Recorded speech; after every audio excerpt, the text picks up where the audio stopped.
안녕하세요. 저는 60대 중반 여자입니다. 지금 현재 저희 가족들은 그날의 충격에서 벗어나지 못하고 있는 상태라 정상적인 생활이 불가능할 정도로 많은 어려움을 겪고 있습니다. 문제가 시작된 건 제 작은 아들이 결혼을 하려고 치과 의사 며느리를 집으로 데려오면서부터 시작된 것 같네요.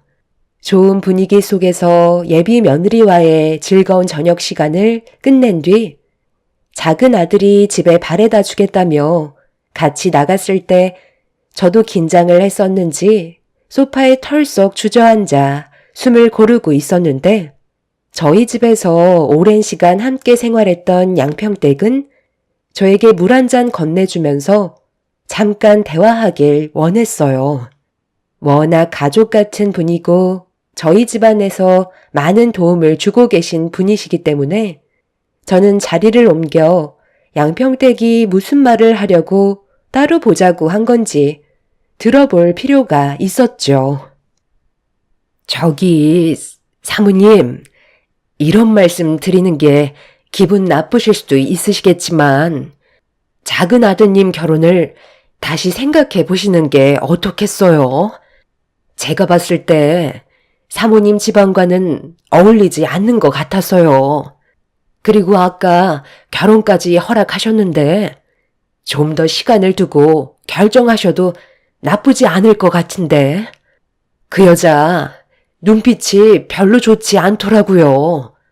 당연히 제가 참견할 문제는 아니지만 저도 이 집에서 사모님과 보낸 시간이 벌써 20년이 넘었는걸요. 가족이나 다름없을 정도로 사소한 거라도 전부 다 알고 있을 만큼 헛된 시간을 보낸 건 아니잖아요. 저는 진심으로 가족처럼 생각하면서 지내왔었기 때문에 작은 아드님의 결혼에는 좀 더 신중하셨으면 해서 말씀드리는 거예요. 큰 아드님이 결혼하신다고 했을 때 제가 이런 말씀 드린 적 없었잖아요.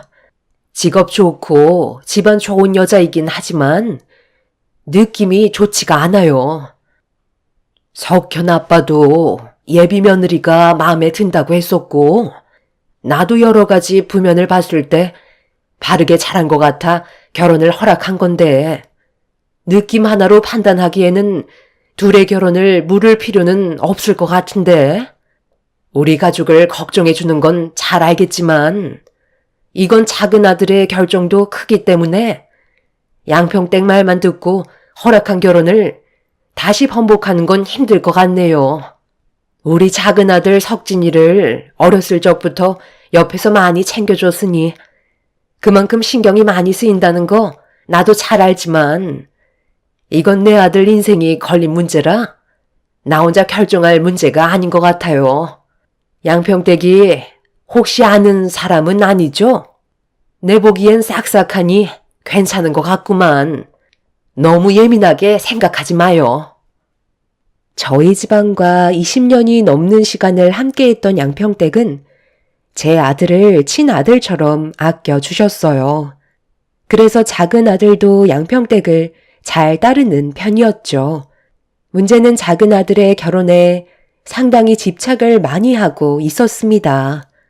저와 남편이 불편할 정도로 예비 며느리가 저희 집 식구로 들어오는 걸 지속적으로 반대를 하다 보니 처음으로 양평댁에게 불편한 말까지 나오게 되는 상황이 오게 되었죠. 왜 이런 걸로 서로 얼굴을 붉혀야 하는 건지 이해할 수가 없었어요. 저 혼자 시간을 가지고 있을 때면 양평댁은 저에게 다가와 작은 아들이 예비 며느리와 결혼하는 걸 탐탁치 않게 생각하면서 계속해서 반대를 하길래 좋게 얘기하는 것보다 확실하게 짚고 넘어가는 게 좋을 것 같아 진지하게 대화를 이어나갔습니다. 제 목소리와 말투는 좋게 나가지는 않았죠. 도대체 뭐가 문제죠? 가족 모두가 찬성하고 있는데 왜 양평댁만 작은 아들 결혼을 반대하는 건데요? 양평댁이 석진이를 친아들처럼 아껴주고 그동안 잘 보살펴 주셨다는 거 나도 모르는 건 아니지만 이건 엄연히 우리 집안 문제인데 계속해서 이런 식으로 간섭하면 같이 생활하는 거 정말 불편해져요. 사모님, 저도 잘 알고 있죠. 제 말이 불편하게 들리실 수도 있는 건 당연합니다. 그런데 제가 사람을 좀 볼 줄 알거든요. 저번에도 말씀드렸지만 다른 목적이 있어서 접근한 것 같다니까요. 혹시 몰라서 제가 뒷조사를 좀 해봤거든요. 그런데 제 느낌이 확 맞아떨어진 거 있죠? 사람을 붙여서 확인해 보길 정말 잘했어요. 이것 보세요. 주변에 남자들이 꽤 많은 것 같아요. 아무래도 치과 의사이고 작은 아드님 만나기 전에 다른 남자들과 시간을 자주 보냈는지 개인적으로 따로 시간을 가지는 장면도 포착됐다니까요. 이것 보세요. 저 여자가 같이 걸어가고 있는 남자한테 슬며시 손을 얹고 있잖아요. 바람기가 확실히 다분한 여자 같아요. 지금 뭐 하는 거예요? 이렇게 몰래 미행하다가 발각되기라도 한다면 되려 큰 문제가 생길 수도 있다는 거 몰라요? 그리고 내가 봤을 때 크게 문제가 될 만한 장면은 없는 것 같은데요? 그냥 걸어가면서 대화 정도는 누구나 주고받을 수 있는 거잖아요. 양평댁, 이건 정말 아니죠. 내가 알아서 할 테니까 양평댁은 이제 양평댁 일 봐요.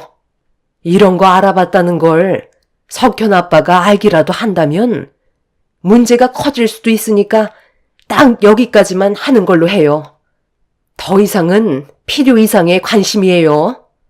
정말 마지막으로 말씀드리는 거예요. 사모님, 제가 언제 이렇게까지 말씀드린 적 없었잖아요.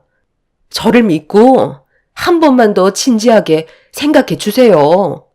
사람은 겉모습만 보고 판단할 수 없다는 거 잘 아시잖아요. 양평댁은 저 몰래 예비 며느리한테 미행까지 붙여서 개인적인 사생활까지 전부 확인하고 있었어요. 제 앞에 예비 며느리의 사진들을 보여주는데 온몸에 소름이 돋을 정도로 양평댁의 행동들이 무섭게만 느껴지고 있었죠. 제 아들을 친아들처럼 생각해주고 그동안 정말 많은 걸 신경 써줬다지만 이건 확실히 문제가 있어 보여 화를 낼 수밖에 없었어요. 사진 속의 예비 며느리의 모습을 봤을 때 별로 크게 문제가 있는 것도 없어 보였죠. 너무 무섭게 제 아들의 결혼에 대해 집착하는 양평댁의 행동을 이해할 수가 없었습니다. 그래도 제가 한 소리 해서 그런지 한동안 조용한 듯 싶었는데 그건 제 착각이었을 뿐 양평댁은 제 말을 무시한 채 계속해서 예비 며느리의 뒤를 조사하고 있었습니다. 방 안에서 혼자 심각하게 사진을 펼쳐놓고 무서울 정도로 사진을 바라보고 있다가 제가 부르는 소리도 듣지 못할 만큼 사진 속 예비 며느리에게 집중이 되어 있었죠.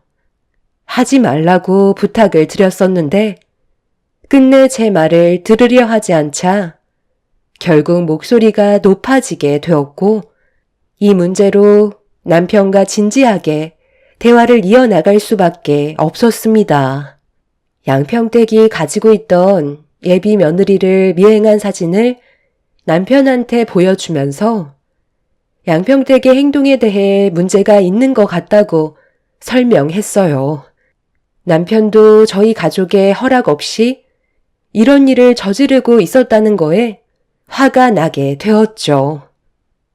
나도 처음에는 좋게 얘기했어. 당연히 내 선에서 해결이 될 줄 알았는데 날이 가면 갈수록 양평댁 행동이 지나칠 정도로 문제가 커지니까 더는 그냥 지켜볼 수는 없겠더라고. 그래서 당신한테 어쩔 수 없이 얘기하는 거야. 그동안 우리와 함께 생활한 지 20년이나 넘었고, 가족이나 다름없는 분이지만, 그래도 결정을 해야 될 것 같아. 이걸 예비 며느리 집안에서 알기라도 해봐. 그럼 집안 전체가 난리 나게 되는 거라고. 당신은 이 문제를 어떻게 했으면 좋겠어? 그냥 단순히 넘어갈 상황은 아닌 것 같네. 아무리 가족처럼 그동안 함께 지냈다고 해도 엄연히 남이고 우리 집안에서 일을 해주시는 분인 거지. 결혼까지 참견한다는 건 문제가 심각한 것 같은데? 요즘처럼 이 험한 세상에 때묻지 않은 여자가 어디 있어? 그런데 예비 며느리는 가정교육을 잘 받았는지 차마니 예의도 바르고 어른 공경할 줄 알고 석진이를 진심으로 사랑하고 있다는 걸 앞에서 보고 있던 나도 느낄 수 있을 만큼 서로 진지하게 만나왔다는 걸 알 수 있었는데 뭐가 그렇게 마음에 안 든다고 사람을 시켜 미행까지 붙이는 거야? 괜히 더 문제가 커지기 전에 그만 정리를 하는 게 좋을 것 같다.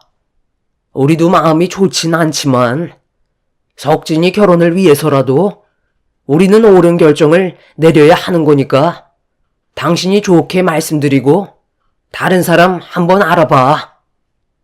남편도 예비 며느리를 뒷조사하고 있던 사진을 보더니 예상했던 대로 경악을 했었죠.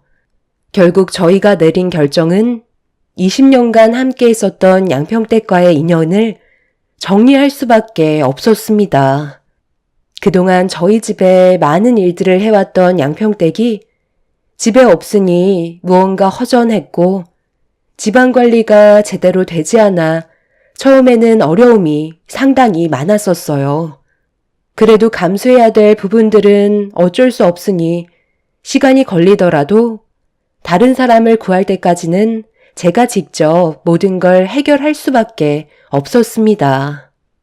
그런데 양평댁이 그만두게 됐다는 소식을 듣게 된 건지 저희 집에 양평댁 딸이 오래간만에 찾아왔어요. 평소 같으면 반갑게 맞아주겠지만 좋지 않은 일로 인해 그만둘 수밖에 없었기 때문에 저 또한 마음이 좋진 않았습니다.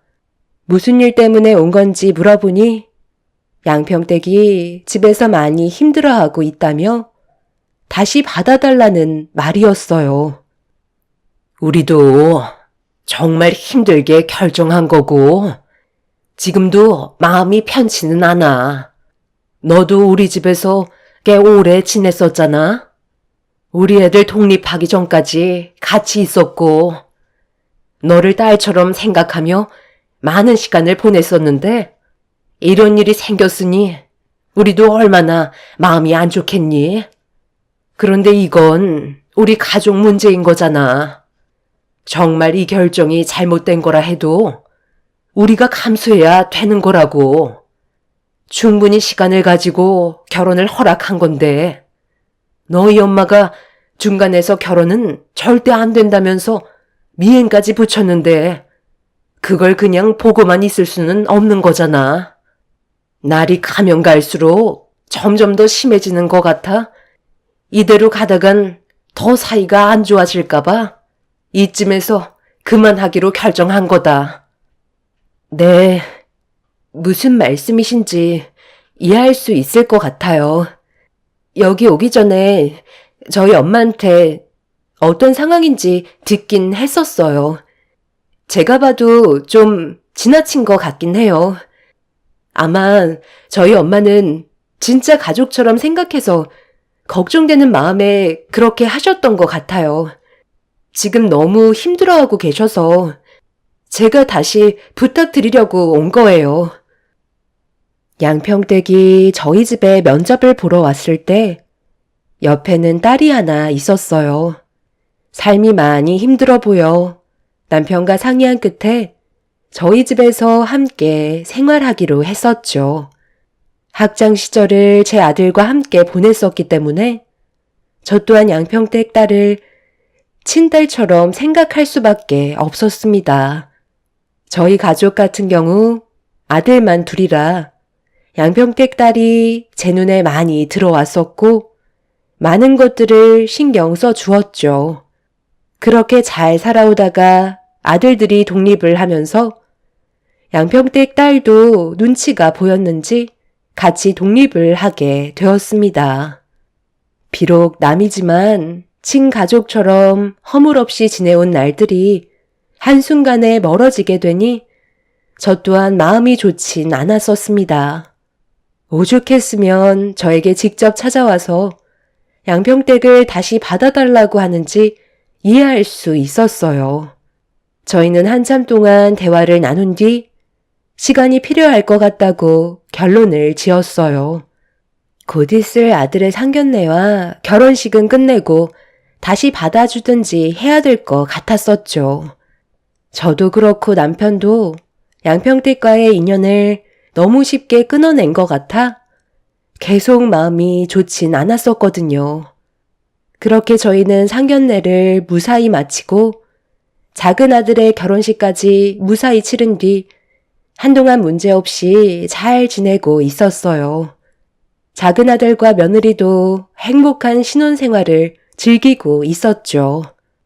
그런 모습을 보면서 저와 남편은 옳은 결정을 했다고 생각했었는데 이게 불행의 시작이 될 줄은 꿈에도 몰랐었네요.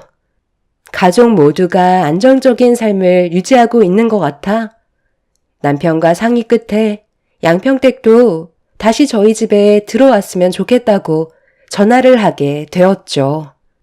그런데 목소리가 별로 좋지 않길래 무슨 일이 있냐고 물어봤는데 나중에 다시 연락하겠다고 전화를 끊어 버렸습니다. 상당히 안 좋은 목소리로 통화를 했던 터라 느낌이 별로 좋지 않았어요. 그리고 연락이 다시 오기를 기다리게 된 지 일주일쯤 지났을 때 양평댁이 갑자기 저희 집에 찾아왔습니다. 저는 무슨 일이 있었는지 먼저 물어보는 것보다 그동안 마음고생했을 것 같아 밝은 모습으로 반겨줬는데 거실 한편에 걸려있는 작은 아들과 며느리의 사진을 놀란 표정으로 뚫어지게 쳐다보던 양평댁이 무언가 괴로운 모습을 보이면서 저에게 죄송하다는 말을 먼저 꺼내더라고요. 무슨 상황인지 알지 못한 저는 일단 침착하게 대화를 이끌어 나갔죠. 무슨 일 있었어요? 양평댁, 얼굴 안색이 상당히 안 좋은데 나한테 솔직하게 얘기 좀 해봐요. 우리 아들과 며느리가 찍은 웨딩 사진을 보고 지금 상당히 힘들어하고 있잖아요. 내가 결혼식 안 불러서 많이 서운해서 그런 거예요? 우리 입장 이해하죠? 저번 일이 너무 안 좋았었기 때문에 혹시 무슨 일이라도 생길까봐 그래서 부르지 못했었어요. 네, 저도 충분히 이해합니다. 제가 한 행동들은 분명 잘못된 거였으니까요. 그런데 지금 상황이 상당히 좋지가 않아요. 어디서부터 말씀드려야 할지 모르겠지만 저도 최근에 알게 된 사실이라 많이 괴롭습니다. 이건 정말 아닌데 그렇다고 이해가 안 되는 것도 아니고 그렇다고 편을 들어주자니 제가 너무 못할 짓을 하는 것 같고 그래서 이 결혼을 다시 한 번만 생각해달라고 했던 거였어요. 기회는 누구에게나 있는 거잖아요. 공평하게 주어져야 되는 게 맞는 거잖아요. 저는 제 딸만 보면 가슴이 미어집니다. 20년의 세월 동안 한쪽만 짝사랑을 해왔으니까요. 제 딸이 작은 아드님을 지금까지 짝사랑하고 있었어요.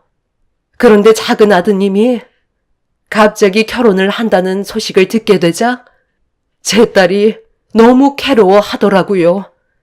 당연히 짝사랑이니까 작은 아드님은 이런 사실을 전혀 모르고 있을 줄 알았어요. 그런데 알고 보니 그게 아니었더라고요. 작은 아드님도 제 딸이 자기를 좋아하고 있는 줄 알고 그걸 지금까지 이용하면서 가지고 놀고 있었다고요. 그게 지금 무슨 말이에요? 그러니까 양평댁 딸이 내 아들을 짝사랑하고 있었는데 그걸 내 아들이 알고 이용을 했다고요? 어떤 식으로 이용을 했다는 건데요? 석진군이 제 딸을 임신시켰다고요. 저희한테 많은 걸 베풀어 주셨고 지금까지 부족함 없이 잘 살아왔었기 때문에 지금 이 상황을 어떻게 설명을 드려야 할지 몰라 너무 답답했었어요. 그래서 최대한 결혼을 늦출 수 있게 하려 했는데 차마 제 입에서 석진군이 제 딸을 임신시켰다는 말은 입 밖으로 나오지 않았네요. 저번에 사부님 댁에 제 딸이 찾아온 적 있었죠? 그때 자기가 직접 얘기하려 했는데 차마 입이 떨어지지 않았나 봐요. 결국 혼자 돌아오긴 했지만 문제는 작은 아드님에 대한 상처가 복수심으로 변해버린 것 같아요. 제가 일을 그만두고 딸 집에 찾아갔었는데 사모님도 저도 몰랐을 만큼 둘은 상당히 가까웠었어요. 제 딸은 정말 진심으로 석진군을 사랑하고 있었지만 작은 아드님은 그런 제 딸을 진지하게 생각하지 않고 있었죠. 제 딸은 모든 걸 다 내어줬는데 결혼을 다른 사람과 하겠다고 하니까 얼마나 마음이 아팠겠어요. 지금 당장 둘 이혼시키고 작은 아드님이랑 같이 한국 땅 뜨세요. 그렇지 않으면 제 딸이 무슨 짓을 저지를지 모른다고요. 저도 정말 어렵게 말씀드리는 거예요.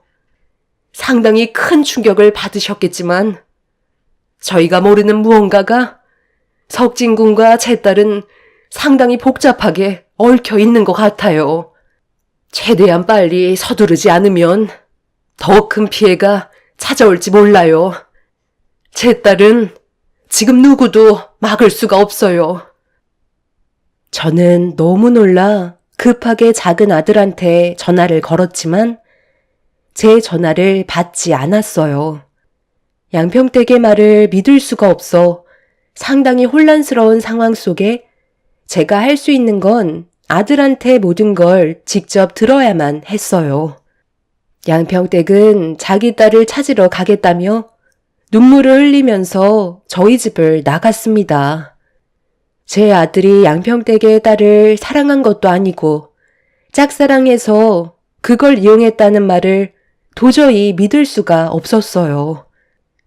제가 그동안 살면서 봐왔던 아들의 모습은 항상 조용하고 부모의 말을 잘 따르는 그런 아들이었는데 제가 모르는 가면을 쓰고 있었다는 거에 엄청난 충격으로 다가왔었죠. 한참 동안 전화통화를 시도하자 겨우 아들과 연락이 닿을 수 있었고 어디냐고 물어보는 말에 퇴근하고 집에 들어가려 한다는 말에 당장 튀어오라고 소리를 질렀습니다. 양평댁 딸이 임신했다는 걸 제 아들이 아는지 모르는지 확실하게 짚고 넘어가야 했어요. 그리고 양평댁이 저에게 거짓말을 할 사람이 아니라는 걸 잘 알고 있기 때문에 아들의 말을 직접 들어봐야만 했죠. 그렇게 한참 동안 불안한 상태로 기다리다 보니 아들이 투덜거리며 집으로 들어왔습니다. 며느리와 약속이 잡혀 있는 상태라 빨리 들어가 봐야 한다며 용건만 간단히 해달라는 말에 저는 양평댁 딸과 어떤 관계냐고 바로 본론으로 들어갔어요. 저는 이미 이성을 거의 반쯤 잃어버린 상태였죠. 갑자기 걔 얘기가 뜬금없이 왜 나오는 거예요? 그냥 오빠 동생 관계잖아요. 지금 그거 물어보려고 바쁜 저를 부른 거예요? 그런 건 통화로 할 수도 있잖아요. 너 똑바로 대답 안 해? 지금 네가 무슨 짓을 저질렀는지 내가 전부 다 알고 들었는데 어디서 모르는 척 발뺌을 하는 거야? 너 어디까지 알고 있어? 바른 대로 대답 안 해? 나한테 거짓말하면 엄마랑도 인연 끊고 사는 거야. 알겠어? 양평댁 딸이랑 어디까지 간 거니? 좀 전에 양평댁이 우리 집에 와서 오열까지 했었다고. 아휴, 그럼 대충 들었겠네요. 엄마도 잘 알고 있잖아요. 어렸을 적부터 저 좋다고 따라다녔었던 거 몰라요? 그래서 좀 놀아준 것뿐이에요. 그게 뭐 잘못됐어요? 그래서 임신까지 시킨 거야? 너 걔가 임신한 거 알고 있었어? 모르고 있었어? 확실하게 대답해. 너는 지금 상황이 웃기니? 웃음이 나와? 뱃속에 있는 아이가 제 아이인지 아닌지 그건 모르는 거잖아요. 임신한 건 이미 알고 있었죠. 걔가 먼저 나한테 접근한 걸 왜 저한테 뭐라고 하세요? 저는 지금의 가정에 최선을 다하고 있다고요. 걔 인생은 원래 그런 거니 그냥 그렇게 살라고 내버려 둬요.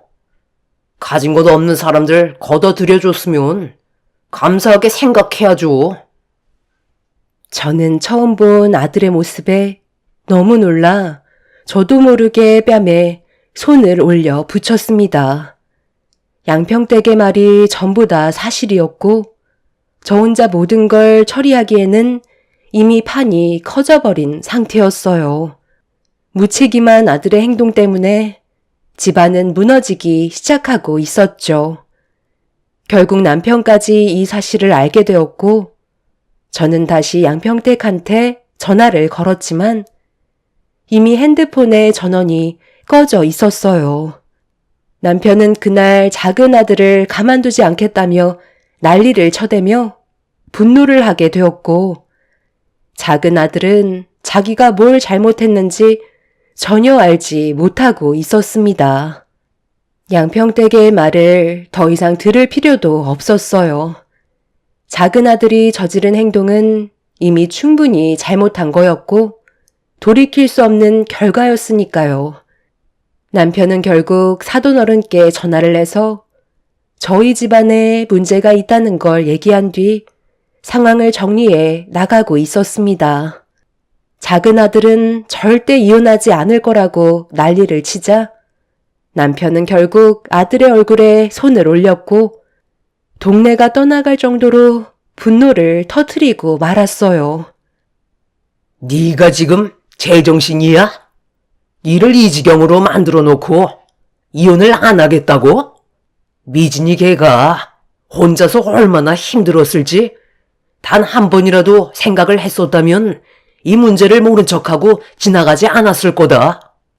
임신을 시켰으면 네가 끝까지 책임을 져야지. 부모한테 이런 사실을 숨기고 다른 여자랑 결혼했다는 게 말이 되니?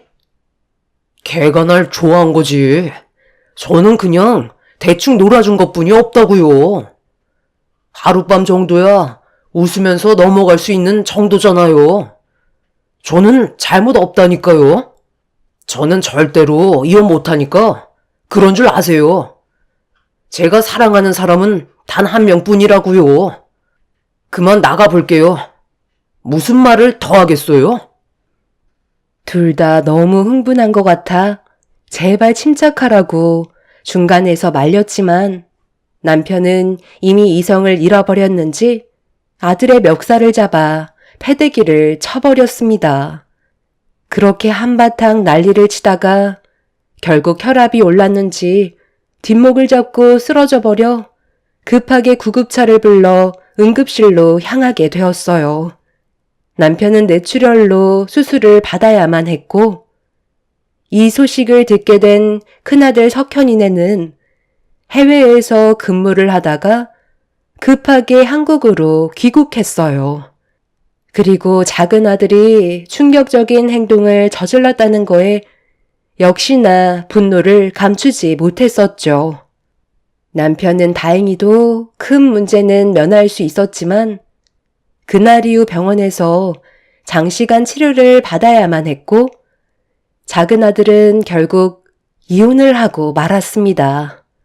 저희는 100번 고개를 숙이며 죄송하다는 말과 함께 위자료를 물어줄 수밖에 없었어요. 작은 아들은 본인이 뭘 잘못했는지 끝까지 인정하지 않고 자기 멋대로 살기 시작했어요. 더 이상 가면 쓴 얼굴을 보여줄 필요가 없다고 생각했는지 제어가 되지 않는 모습을 보여주고 있었죠. 양평댁은 제 전화를 끝내 받지 않았고 결국 그 상태로 시간은 계속해서 흘러갔어요. 작은 아들이 양평댁 딸이 살고 있던 집 주소를 알려줬지만 이미 다른 곳으로 이사를 했는지 그곳에는 인기척도 없었습니다. 저번에 찾아왔을 때 옷으로 배를 가리고 있었고 들어오라고 해도 들어오지 않아 어쩔 수 없이 현관문 앞에서만 대화를 했었는데 이미 양평택 딸은 만삭인 것 같아 보였습니다. 그렇게 한 달의 시간이 지나고 정상적인 삶을 살아가지 못하고 있는 상황이 계속해서 이어져 가고 있었는데 그토록 기다리던 양평댁과 연락이 닿을 수 있었습니다. 어디에 있는지 알려달라고 일단 대화부터 하자며 애원을 하자 좋지 않은 목소리로 집 주소를 알려줬어요. 저는 큰 아들을 데리고 그 즉시 양평댁한테 받은 주소로 출발을 했는데 그곳은 작은 아들이 살고 있는 동네였어요. 그리고 잠시 뒤 엄청난 충격적인 광경이 눈앞에 펼쳐지고 말았죠. 작은 아들이 살던 집에 상중이라는 팻말이 붙어 있었고 저는 천천히 그곳의 문을 열어 젖힌 뒤 오열을 하는 목소리가 들리는 쪽으로 걸어가자 양평댁이 괴로워하고 있었습니다. 그리고 정면을 바라보니 그곳엔 양평댁 딸이 세상을 떠났는지 영정사진이 걸려 있었고 저는 그 자리에 털썩 주저앉고 말았네요. 양평댁은 저에게 기어와 자기 딸 살려달라며 애원하기 시작했어요. 어떻게 된 일인지 왜 그동안 연락이 없었는지 물어봤습니다. 충분히 좋게 해결할 수 있는 문제였는데 이렇게까지 안 좋은 상황으로 만들었는지 이해할 수가 없었어요. 알고 보니 작은 아들이 살고 있던 집은 양평댁 딸과 서로 상당히 많은 추억을 만들었던 공간이었고 양평댁 딸은 제 아들을 진심으로 사랑했었지만 작은 아들은 다른 여자와 눈이 맞아 양평댁 딸과 그만 만나자고 헤어짐을 통보한 상태였어요. 그런데 임신했다는 말을 꺼내자 작은 아들은 자기 집을 보상이랍시고 던져 주었고 그 충격에 헤어나오지 못하고 있었죠. 양평댁 딸은 제 아들의 다리를 붙잡고 애원했지만 이미 상황은 바뀌지 않았습니다. 저희는 그런 사실을 모른 채 결혼을 강행하려 했던 거고 양평댁 딸은 저희 집에 왔다가 차마 임신을 했다는 말을 꺼내지 못한 채 잠적을 해버린 상태였죠. 그래서 한동안 모습이 보이지 않았었는데 혼자 지내면서 괴로운 시간을 보냈는지 외롭게 출산을 하다가 과다출혈로 세상을 떠나게 됐다는 말을 듣고 말았습니다. 양평댁도 저희 가족에게 신세를 졌던 게 너무 많았었는데 이런 상황들을 설명해야 된다는 게 너무 마음이 좋지 않아 일단 시간을 벌려고 결혼을 미루게 하려고 했었지만 생각처럼 모든 일들이 쉽게 풀리지 않게 되었던 거죠. 태어난 아이는 산부인과에서 보호를 받고 있는 중이었고, 뒤늦게 찾아온 작은 아들은 얼마나 심각한 상황인지 알면서 갈 듯해서 가게 된 거라며 집값 떨어진다고 모든 걸 던지고 부수기 시작했어요. 저는 도저히 작은 아들의 행동을 참고 넘어갈 수가 없을 것 같아 멱살을 잡고 난리를 치고 말았네요. 한바탕 작은 아들과 난리를 치다가 저를 뿌리치며 밖으로 뛰쳐나간 아들은 2번 다시 돌아오지 않았습니다. 저는 양평댁한테 정말 미안하다며 고개를 숙였고 장례까지 전부 다 치러준 다음 아이를 저희가 돌보는 걸로 해결을 보게 되었어요. 개차반 같은 아들 때문에 이런 비통한 일들이 펼쳐져서 너무 힘들었었는데 얼마 전에 충격적인 사건이 터지고 말았습니다.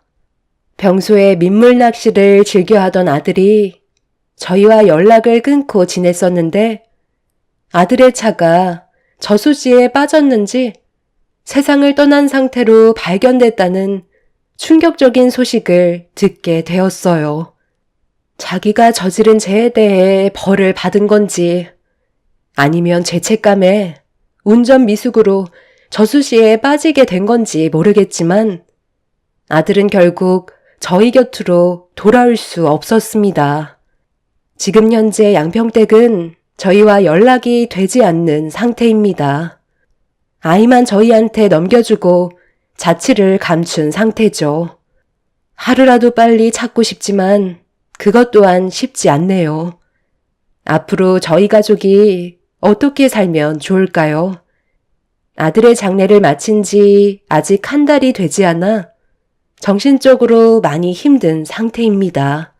이런 일들이 저희 가족에게 일어났다는 게 믿기지가 않네요.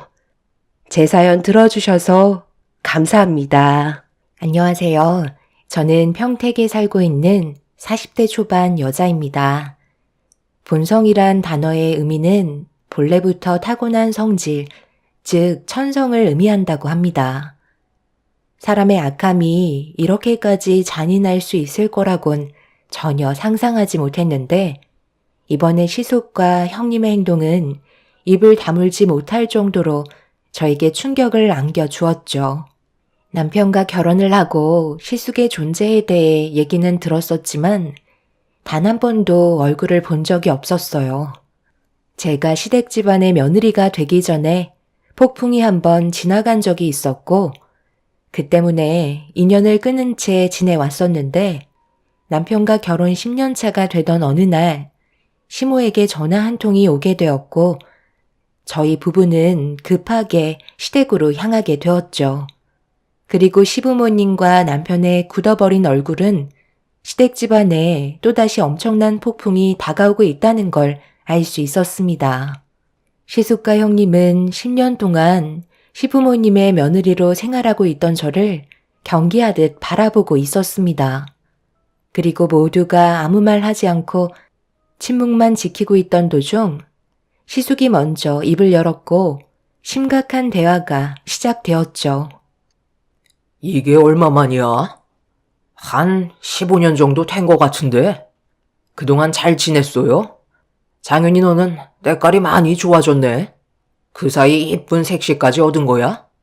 재수씨, 앞으로 얼굴 자주 볼 텐데 너무 굳어있는 거 아니에요? 인상 좀 펴요. 장윤이 네가 내 얘기 했구나?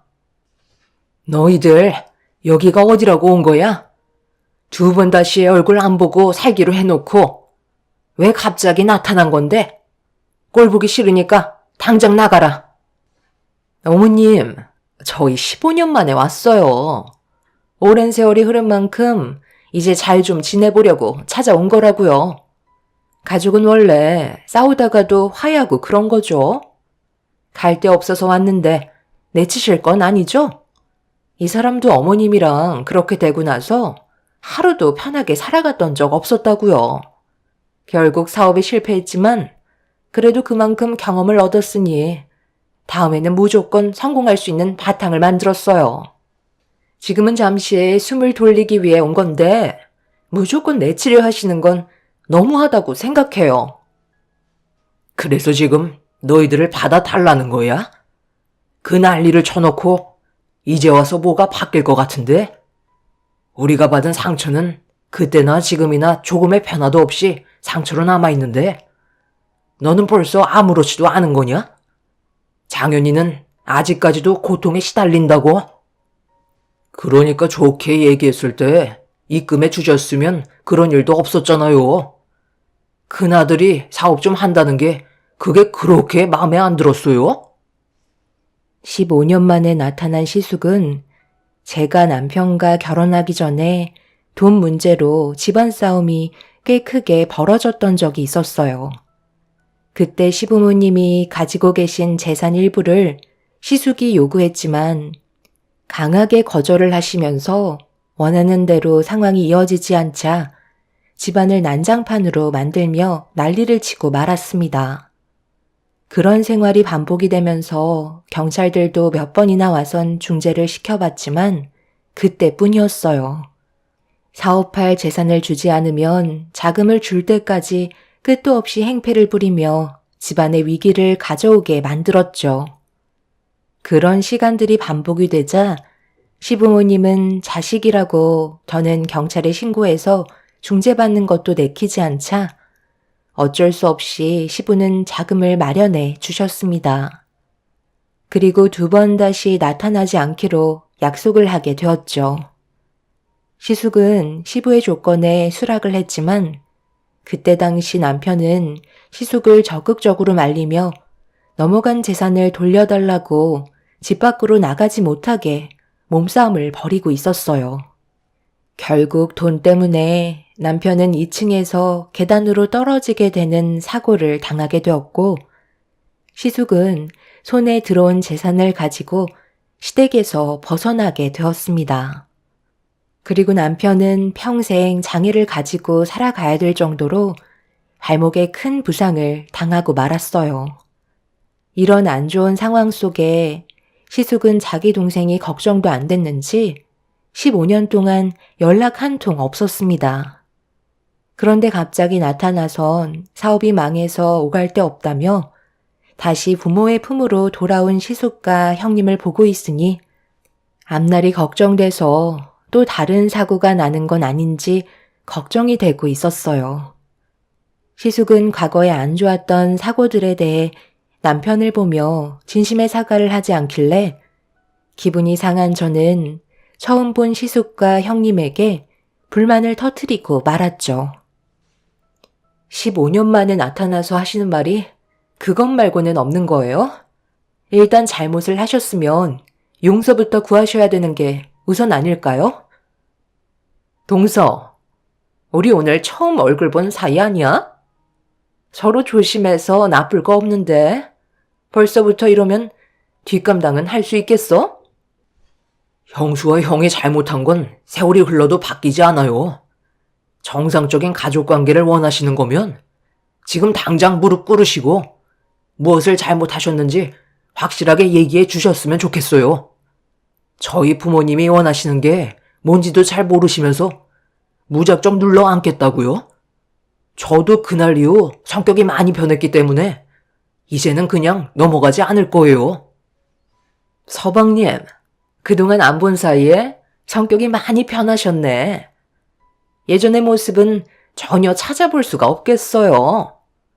이제는 할 말 못할 말 가려서 하지도 않네요. 그러다 한쪽 다리마저 불구가 되면 어쩌려고 그래요?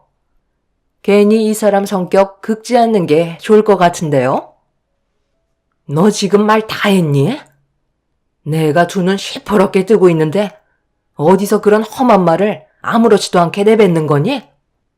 너희들 인생길에 더 이상 우리 가족이 참견할 마음 없으니까 당장 내 집에서 나가라. 그때나 지금이나 변한 건 하나도 없구나.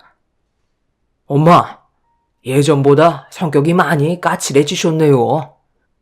이래서 저희가 2다리 뻗고 마음 편히 지낼 수 있겠어요? 시부모님과 남편은 형님네에게 상당한 불만을 표출했지만 조금도 동조하지 않으면서 가지고 온 짐을 풀기 시작했어요. 그리곤 그날 먼 길을 오느라 피곤했다면서 나중에 다시 얘기하자며 방으로 들어가 버렸습니다. 저희 가족은 형님 내외의 행동을 보고 어이가 없어서 할 말을 잃었어요. 시부는 방으로 들어간 형님 내외를 밖으로 부르기 위해 문이 부서질 정도로 내려치면서 화를 내셨지만 눈 하나 깜빡하지 않았습니다. 남편 말로는 시숙과 형님이 어떤 돌발 행동을 할지 모를 만큼 알 수 없는 성격을 가지고 있어서 항상 긴장의 끈을 놓으면 안 된다고 저에게도 조심하라며 걱정되는 눈빛을 보내오고 있었죠. 저는 여차하면 경찰을 부르면 된다고 했지만 형님 내에는 경찰을 크게 상관하지 않는다면서 제 안전을 우선시했어요.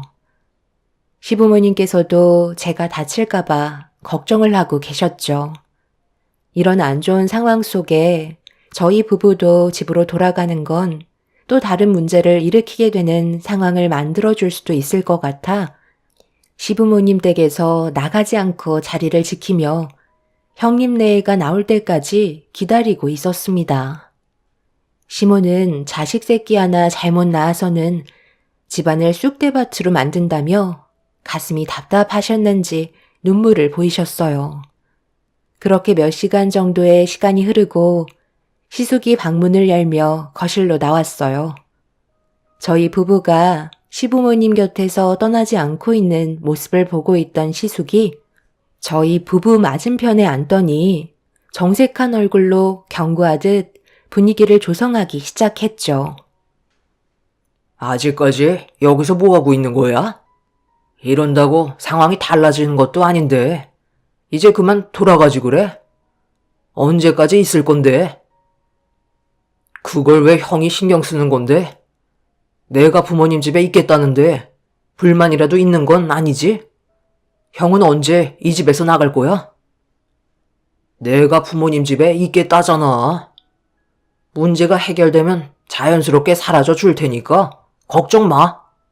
나는 뭐 노인네 냄새나는 이 집구석에 처박혀 있고 싶겠어? 쓸데없이 분위기 험악하게 만들지 말고 이제 그만 집으로 돌아가라.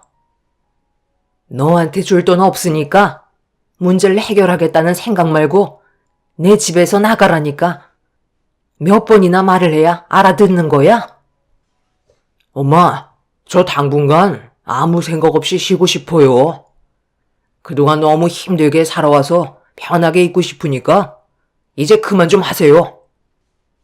시숙은 싸우기 싫다며 대화를 이어나가다가 다시 방으로 들어갔어요. 이런 분위기 속에 시부모님께서는 다음날 출근도 해야 되고 친정에 있는 애들도 데려와야 하기 때문에 형님네 때문에 저희 부부의 일정을 망치지 말라며 집으로 돌아가도 된다고 저희를 돌려보내셨어요. 남편은 끝까지 자리를 지키겠다고 얘기했지만 시모가 좋은 방법은 아닌 것 같다고 문제가 생기면 연락 주겠다며 저희를 안심시켜 주려 하셨어요. 시부도 시모와 같은 의견을 보이시길래 어쩔 수 없이 일단 집으로 돌아오게 되었죠.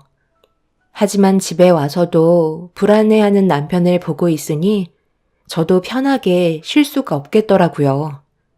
남편은 다음날 다시 가봐야 할 것 같다며 저에게 의견을 제시하자 한치의 망설임도 없이 남편의 말에 따랐습니다. 그렇게 다음날 모든 일정을 마치고 또 다시 시댁으로 향하려 하는데 시모에게 연락이 왔어요. 저희가 쉬지도 못하고 올까봐 걱정하셨죠. 남편은 형님네가 어떤 식으로 행동을 하는지 여쭤보며 어떻게 돌아가고 있는지 상황을 파악하고 있었어요. 시모는 형님네가 아무런 액션도 하지 않고 조용하게 지낸다며 밥 먹는 시간 외에는 방에서 나오지 않는다고 설명해 주었습니다. 시모가 남편에게 계속해서 안심시키려고 이런저런 얘기를 꺼낸 뒤 나중에 정말 필요할 때 연락 주겠다며 저희 부부가 불필요하게 움직이는 걸 원하지 않으셨어요. 옆에서 시부 또한 시모와 같은 의견을 보이시길래 어쩔 수 없이 집에서 쉬게 되었죠. 그렇게 하루 이틀 시간이 흐르면서 큰일이 닥치지 않아 어느 정도 안심이 되기 시작했어요. 그러다 주말이 다가왔고 저희 부부는 형님네가 시댁에 온 지 일주일 만에 다시 얼굴을 마주하게 되었네요. 첫날보다 확실히 분위기는 많이 가라앉은 상태였어요. 형님은 아무 말 없이 묵묵히 주방에서 시모의 일을 도와주고 있었고 저도 시모를 도와 점심 식사 준비하는데 일손을 보탰습니다. 그렇게 모두가 또다시 모여 한자리에서 처음으로 식사를 하게 되었는데 조용하고 어색한 분위기는 음식이 입으로 들어가는지 코로 들어가는지 모를 만큼 상당히 껄끄럽기만 했어요. 주방에서 들리는 거라곤 숟가락과 젓가락이 움직이는 소리만 들려오고 있었습니다. 그렇게 서로가 아무 말 없이 식사를 하고 있는데 남편이 먼저 정적을 깨면서 형님네가 앞으로 어떤 계획을 가지고 있는지 물어보았고 시숙은 남편의 질문을 예상이라도 한 듯 바로 답변을 해주었어요. 그리고 저희 가족은 고민에 빠질 수밖에 없었죠. 아버지, 15년 동안 인연 끄는 자식이 무턱대고 찾아와서 아무런 계획 없이 신세만 지려고 찾아왔겠어요? 다들 어느 정도 진정이 됐으니까 하는 얘긴데 당분간은 푹 쉬고 싶어요. 재충전의 시간을 가진 뒤 계획했던 대로 다시 새로운 사업을 진행하려고요. 저번에도 설명드렸지만 그동안 운영했던 사업이 무너지게 되었거든요. 힘들게 달려왔던 만큼 일단 머릿속을 정리하고 싶은데 마땅한 것도 없어서 아버지 집으로 찾아온 거예요. 오랫동안 머물 생각도 없으니까 이제 그만들 좀 얼굴 붉히세요. 저도 그때 당시 동생의 사고는 지금도 생각하면 괴로울 정도로 마음이 많이 안 좋아요. 이제 와서 하는 얘기지만 그때 너를 일부러 넘어뜨리려고 했던 건 아니야. 하지만 모두가 단 한 번도 내 편이 되어주지 않았다는 게 너무 서운해서 나도 모르게 그 감정이 동생에게 표출이 되었던 것 뿐이에요. 아버지 어머니, 저도 자식이잖아요. 제발 한 번은 받아주세요. 네가 그동안 나한테 가져간 돈이 얼마냐? 매번 이거 한다 저거 한다 해놓고 지원해주면 잠깐 하다가 결국 폐업하고 그런 일이 수도 없이 반복하면서 살아왔었는데 당연히 내 입장에선 끈기 없는 너의 모습을 보고 지원해주고 싶었겠어? 땅 파면 돈이 나오는 것도 아니고 계속되는 적자에 나도 포기를 하게 된 거라고. 당연히 자식을 끝까지 믿어주는 게 부모라지만 너는 하나를 시작해도 끝을 보는 게 아니라 중간에 이것저것 마음에 들지 않는다고 무책임한 행동을 보였잖아. 그러니 내 입장에서 얼마나 속 터지겠어? 그래서 지원해주지 않겠다고 했더니 결국 집안을 난장판으로 만든 것도 모자라 내 재산 가져가 놓고 하나밖에 없는 너 동생까지 다리를 저 지경으로 만들어 놨었잖아. 그런데 15년이 흘렀다고 아픔이 사라지는 것도 아닌데 한 번만 봐달라고? 용서를 구하려면 진작에 왔어야지. 상처의 골이 끝도 안 보일 정도로 깊어졌는데 이제 와서 우리가 좋은 반응을 한다는 게 더 이상하지 않니? 무슨 계획과 생각으로 내 집에 다시 왔는지 모르겠지만 더는 우리 집에 머물지 않았으면 좋겠다. 그게 내가 원하는 거고 우리 가족의 결정이다. 아무리 내 자식이라지만 이건 용서가 안 된다. 아버지, 어머니, 그리고 동생아, 내가 이렇게 무릎 꿇을게. 아무리 미워도 돌아서면 가족이라는 말이 있잖아. 우리도 좋은 관계를 유지할 수 있을 거야. 방법이 없진 않을 거라고. 그러니 딱 한 번만 나한테 기회를 주세요. 내가 잘한다니까. 시숙은 눈물을 보이면서 그동안 정말 많이 힘들었다고 괴로워하고 있었어요. 사업이 망해서 갈 곳이 없다면서 도움을 받고 싶어 하는 형님 내외는 시부모님의 마음을 사기 위해 결국 눈물까지 쏟아내고 말았네요. 그런 상황 속에 부모라는 게 자식이 눈물을 보이고 있으니 마음이 아픈지 안색이 안 좋으셨어요. 피를 나눈 사이는 눈물로 호소하면서 용서를 구하면 남이 아니기 때문에 흔들리는 마음은 어쩔 수 없는 것 같았습니다. 결국 남편도 더는 아무 말도 하지 않았어요.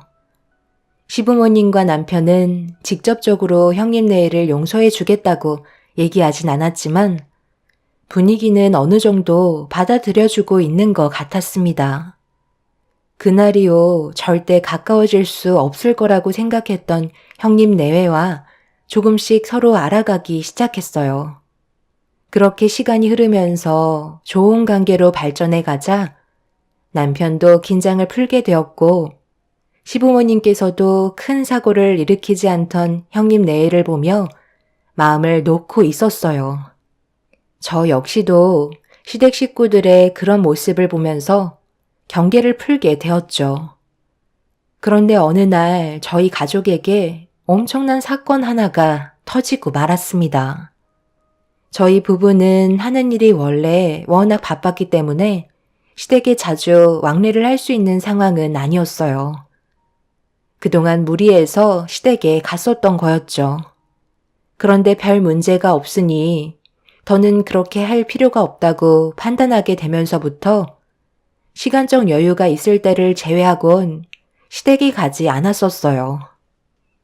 그런데 저희가 너무 긴장을 하지 않고 있었는지 어느 날 불시에 남편과 함께 시댁을 찾아가게 되었는데 저희를 마중 나온 형님과 시숙의 표정에서 당황한 모습이 무언가 불안감을 안겨주었죠. 아버님, 어머님은 어디 가셨어요? 그런데 보일러를 너무 세게 틀어놓으신 거 아니에요? 발바닥이 뜨거울 정도예요. 형, 이건 너무 낭비 아니야? 기름값 엄청 나오겠어. 형도 런닝만 입고 있는데도 땀이 흐르고 있잖아. 아, 우리가 좀 전에까지 밖에 있다 와서 몸이 춥다 보니 잠깐 틀어놓는다는 게 깜빡했지 뭐야. 그런데 말도 없이 어쩐 일이야? 아버지랑 어머니는 몸 좀 녹이신다고 온천 여행 가셨는데 미리 연락이라도 하고 왔으면 헛걸음하지 않았지. 이제 막 들어온 거야? 숨이 왜 이렇게 거칠어? 표정도 별로 안 좋아 보이는데? 정말 무슨 일 없는 거지? 오는 길에 아버지한테 전화를 했는데 받질 않더라고. 그래서 엄마한테도 전화해봤는데 역시나 받지 않으시길래 무슨 일이 있으신가 했는데 온천 가신 거였어? 그런데 형은 산에 다녀온 거야? 현관이 왜 이렇게 더러워? 형수님도 안 보이는 걸로 봐선 어디 가셨나 봐? 여보, 나왔어. 마지막 건물까지 증여 계약서 받았어. 이제 내일 일 처리하면 더 이상 여기 있을 필요 없을 것 같아. 형님, 지금 들고 있는 서류 그거 뭐예요? 어디 다녀오시는 길이었나 봐요? 왜 이렇게 당황하시는 거예요? 형님은 저희가 시부모님 집에 온 줄 전혀 모르고 있었는지 서류 하나를 들고 들어오다가 이상한 말을 뱉던 도중 저희와 마주치면서 당황했는지 급하게 서류를 몸뒤로 숨기더니 앞에 서 있는 시숙 옆으로 달려갔습니다. 뭔가 느낌이 좋지 않다는 걸 남편과 저는 눈치채게 되었고 남편은 형님의 손에 들려있는 서류 좀 확인해 볼 수 있냐며 손을 내밀었는데 갑자기 시숙이 화를 내면서 저희를 집 밖으로 내쫓으려고 하길래 그때 시부모님께서 안 좋은 일을 당하셨다는 걸 확실하게 알게 된 남편은 저에게 당장 경찰에 신고부터 하라며 시숙과 몸싸움을 벌이기 시작했어요. 형님은 급하게 방으로 들어가 대충 짐을 챙기더니 시숙에게 준비가 다 끝났다며 먼저 현관문 밖으로 빠져나갔습니다. 뒤이어 시숙이 남편을 강하게 밀친 뒤 밖으로 도망을 쳤는데 남편이 발목에 문제가 생겼는지 일어나지 못하고 있었어요. 그런데 형님이 차 키를 가져오지 않았다며 다시 집으로 들어와야 한다고 시숙을 보며 말하자 제가 경찰에 도움을 요청했기 때문에 곧 도착할 경찰들 때문에 어쩔 수 없다고 생각했는지 차를 포기한 채 둘은 어디론가 급하게 도망을 쳤습니다. 시숙은 러닝만 입은 채 형님과 시야에서 사라지게 되었고 남편은 발목을 붙잡으며 고통스러워하고 있었어요.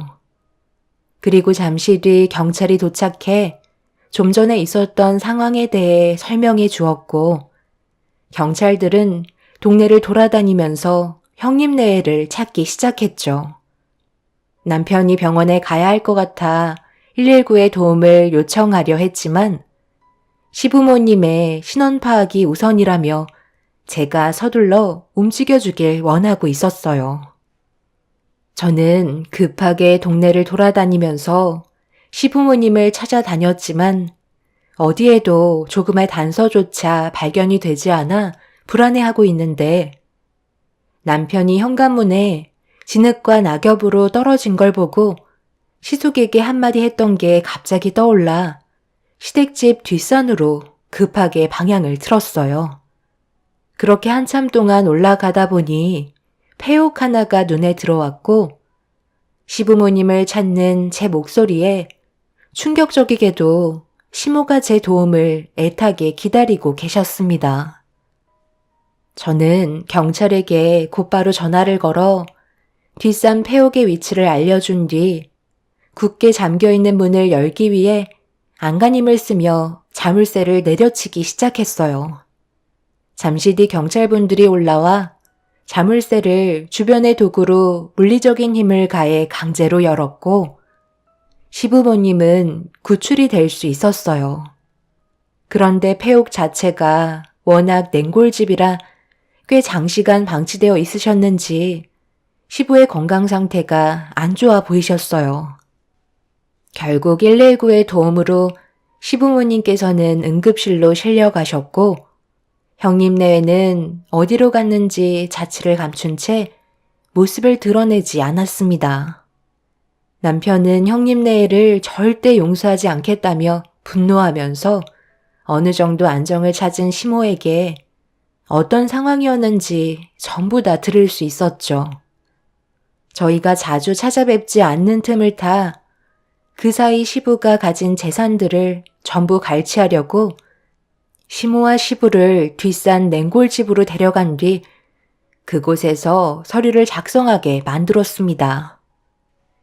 시부는 폐가 좋지 않아 냉골집에 오랜 시간 방치가 되면 문제가 심각해지기 때문에 그걸 시숙이 이용한 거였고 시부의 몸이 안 좋아지자 어쩔 수 없이 시숙이 하라는 대로 움직일 수밖에 없었다며 깨어나지 못하고 계신 시부를 바라보면서 괴로워하고 계셨습니다. 이런 사실을 경찰들에게 전부 다 알려줬기 때문에 시부모님의 재산을 다 빼먹은 형님네가 잡히는 건 시간 문제였어요. 그런데 며칠이 지나도 조금의 흔적도 찾을 수 없었다는 거에 경찰들도 당황하고 있었습니다. 주변 CCTV에도 잡히지 않아 하늘로 솟지 않는 이상 단서가 나와야 하는데 하나도 발견하지 못했다는 거에 경찰들도 난처해하고 있었는데 다음날 담당 경찰에게 전화가 와서 받는 순간 경악을 하고 말았습니다. 남편과 함께 현장을 찾아가니 시숙가 형님이 충격적이게도 다른 집에 몰래 들어가 냉동고인 줄도 모르고 몸을 숨기고 있었는데 안에서 문을 열 수 있는 손잡이가 고장이 나서 밖에서 열어주지 않으면 나을 수 없는 구조로 되어 있었고 하필 그 집 주인은 외출을 한 상태라 이 사실을 뒤늦게서야 알게 된 거였어요. 형님네는 냉동고에서 저체온증으로 점점 몸이 굳어지며 움직이지 못하다가 결국 그 안에서 세상을 떠나게 되는 충격적인 상황을 겪고 말았습니다. 손에는 부동산 증여 서류를 꽉 쥐고 있는 형님의 모습은 정말 할 말을 잃게 만들었어요.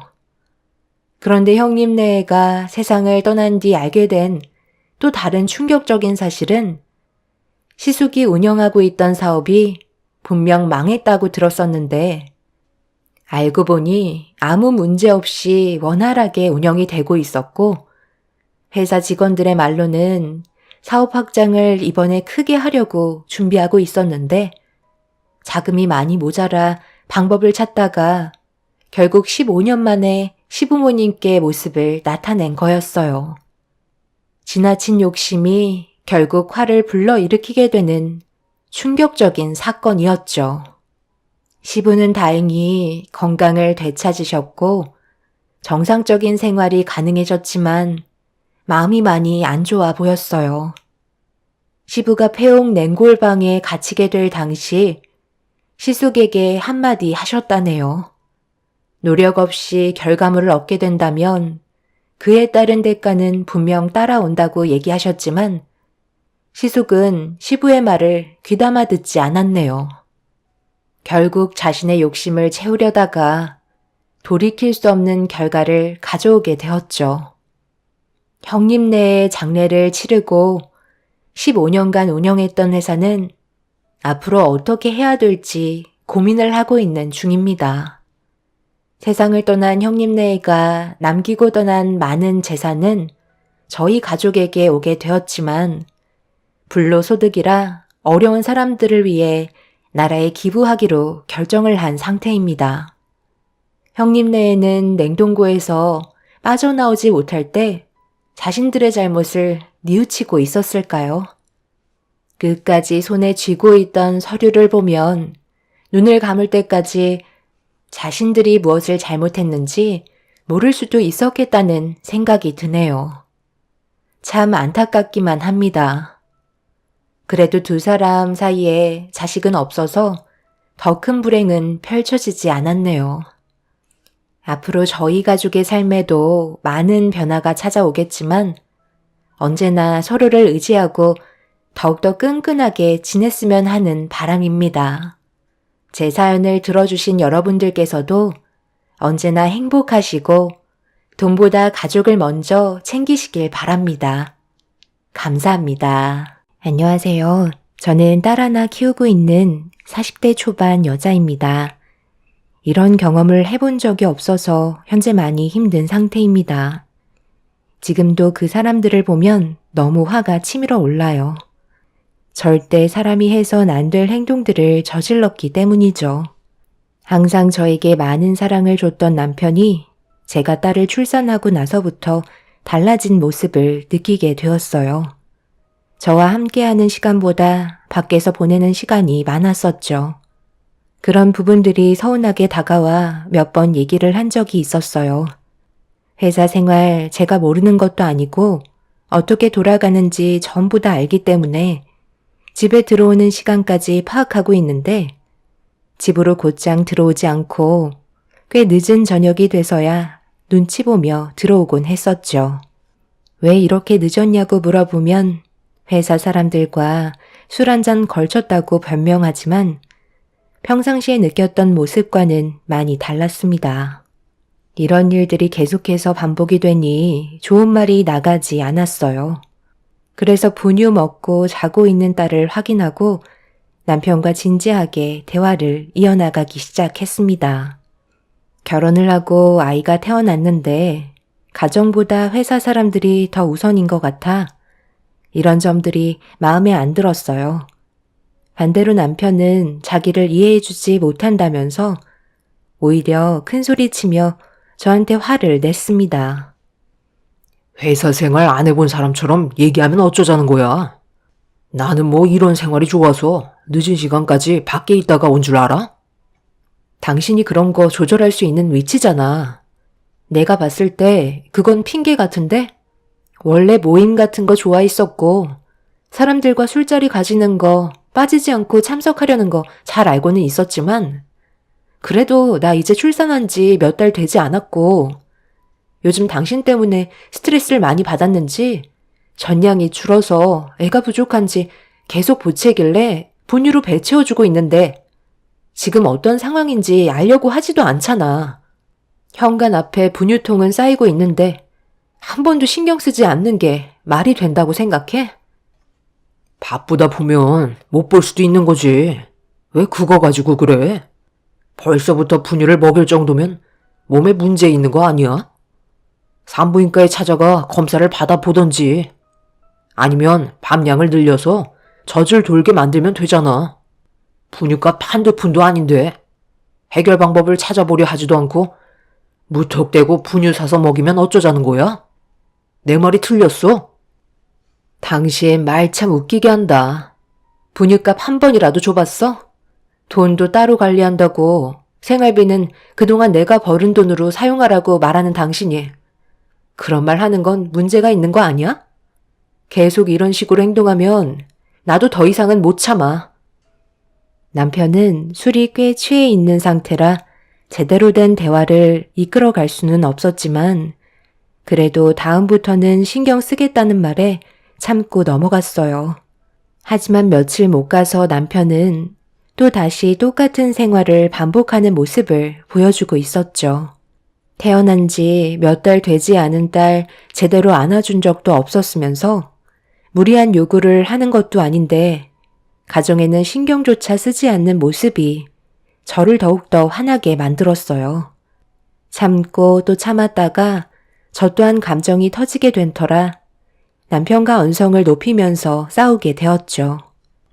결국 더 이상 대화로 풀어가고 싶지 않다는 남편은 집 밖을 뛰쳐나갔고 그날은 집에 들어오지 않았네요. 뭐가 문제인지 전혀 인식하지 못하는 남편의 행동들을 계속해서 두고만 보기에는 더욱더 상황을 악화시킬 것 같아 이 문제를 시부모님께 도움을 요청했어요. 그런데 당연히 제 편을 들어주실 거라 생각했는데 전혀 다른 반응을 보여주셨습니다. 큰일도 아니구만. 이렇게까지 안 좋은 분위기로 끌고 가는 네가 더 문제인 것 같아 보이는데? 남자가 사회생활 하다 보면 당연히 여러 가지로 부딪혀야 할 것들이 많은데 뒤에서 내조를 해주기는커녕 오히려 불만을 가지는 게 이상한 거 아니니? 어머님, 그게 무슨 말씀이세요? 육아는 저 혼자만 하는 게 아니잖아요. 그리고 저도 출산 전까지는 회사 생활했잖아요. 그럼 더 이해해줘야 하는 거 아니니? 밖에서 술을 먹고 들어오는 것도 일의 연장인 거 몰라? 내조를 그렇게 못하니까 애가 맨날 움츠려 있는 거잖아. 뒤에서 팍팍 밀어주지 못할 거면 그냥 알아서 하게끔 내버려 둬라. 내 아들이 너 때문에 숨 막혀서 살겠니? 시모는 제 말을 조금도 들어주려 하지 않았어요. 그래도 어느 정도는 이해해 주실 줄 알았는데 괜히 전화했다 싶었죠. 남편이 저와의 문제들을 전부 다 시모에게 미리 얘기한 듯 보였습니다. 솔직히 너무 서운했었죠. 딸 하나 낳은 것도 정말 힘들게 가진 거였거든요. 남편과 결혼 생활하면서 뭐가 문제였는지 그토록 바라던 임신은 쉽게 되지 않았습니다. 적지 않은 나이에 결혼을 한 것도 어느 정도 영향이 있었겠지만 그래도 남들 다 아는 임신 쉬울 거라고만 생각했었어요. 하지만 아이를 가진 건 나이 40에 진입을 하고서야 임신 소식을 접할 수 있었죠. 정말 힘든 시간을 이겨내고 품에 안긴 아이였는데 시모는 적지 않은 나이에 힘들게 가진 아이가 하필 딸이라는 이유 하나만으로 출산 이후 단 한 번도 집에 찾아오지 않으셨어요. 이런 부분들도 너무 서운했었지만 시간이 지나면 자연스럽게 해결이 될 거라 믿고 있었는데 시모는 저와 제 딸을 조금도 신경 써주지 않았습니다. 결국 제가 기댈 수 있는 건 저희 부모님밖에 없었어요. 지금 시간에 어딜 가겠다는 거야? 당신 계속 이런 식으로 행동할 거야? 이대로 애 데리고 처가에 가면 내 입장이 뭐가 되겠어? 제발 생각 좀 하고 움직여. 당신이 원하는 대로 최대한 일찍 와서 신경 쓸 테니까 이제 그만해. 당신 말에 내가 한두 번 속아? 오늘은 왜 이렇게 늦은 건데? 술도 안 먹었으면서 연락도 안 받고 도대체 뭐 하다 온 건데? 아는 지인 중에 부모님이 돌아가셔서 장례식장에 다녀오는 길이었어. 괜히 당신 찝찝해할까봐 말하지 않은 거라고. 그 말을 지금 나보고 믿으라는 거야? 당신이 한 말에 대해 확인시켜 줄 수 있어? 두리뭉실하게 얘기하지 말고 내가 믿을 수 있게 확실하게 말해봐. 왜 아무 말도 하지 못하는 건데? 이제 나한테 거짓말까지 하는 거니? 요 며칠 사이 당신 옷에서 화장품 같은 게 묻어 나오던데? 그거는 또 어떻게 설명할 거야?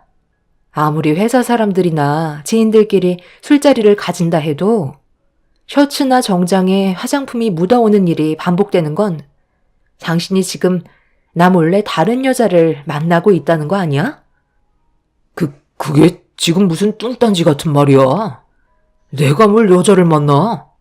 당신은 지금까지 날 봐와놓고도 몰라? 그동안 결혼 생활하면서 여자 문제로 일을 크게 만든 적이 있었어? 한 번이라도 그런 일이 있었다면 말도 안 하지. 나를 지금 어떻게 보고 그런 식으로 사람을 몰아가는 건데? 지금은 좀 그렇고 내일 내가 장례식장 어디 다녀왔는지 사진 좀 보내달라고 할 테니까 그거 확인해 보면 되잖아. 그리고 회사 생활하거나 여러 가지 이유로 화장품이 잠깐 묻을 수도 있는 거지. 그걸로 생사람 잡는 건 정말 문제가 있는 거라고. 한 번만 더 의심하면 그땐 나도 그냥 넘어가지 않을 거니까 앞으로 입 조심해. 알겠어? 며칠 동안 남편의 옷에서 여자 화장품이 몇 개 묻어 있는 걸 몇 번이나 확인을 했었기 때문에 의심을 안 할 수가 없었어요. 그런데 제가 화장품 얘기가 나오자마자 정색을 하면서 혼자 흥분을 하더니 절대 그런 거 아니라는 말을 하고 있었지만 그런 모습을 지켜보는 저는 의심을 안 할 수가 없었습니다. 여자의 촉을 무시할 수가 없기 때문에 확인을 해보는 게 좋을 것 같았어요. 갑자기 달라진 남편의 모습들은 분명 이유가 있을 거라 생각했었습니다. 그래서 드러났던 적금을 깨고 그 돈으로 남편의 뒷조사를 의뢰하게 되었죠. 꽤 많은 돈을 지불했지만 만약 제가 의심하는 부분들이 정말 오해였다면 돈은 아깝지 않았습니다. 그렇게 남편이 퇴근하고 난 이후의 시간의 행동을 보고받기 위해 떨리는 마음으로 기다리고 있는데 저에게 문자로 전송되어 오는 사진 한 장은 제 가슴을 철렁 내려앉게 만들었습니다. 이래서 여자의 촉은 무섭다고 하나 봐요. 남편이 퇴근하고 회사 사람들과 술자리를 가지는 게 아닌 어느 아파트로 걸어 들어가는 모습은 누가 봐도 저 몰래 다른 여자를 만나고 있는 게 확실해 보였습니다. 만에 하나 제가 상상하는 그런 게 아니라면 정말 다행이겠지만 남편이 쓸데없이 퇴근하고 다른 집에 급히 들어가는 행동은 바람 말고는 다른 건 생각나지 않았어요.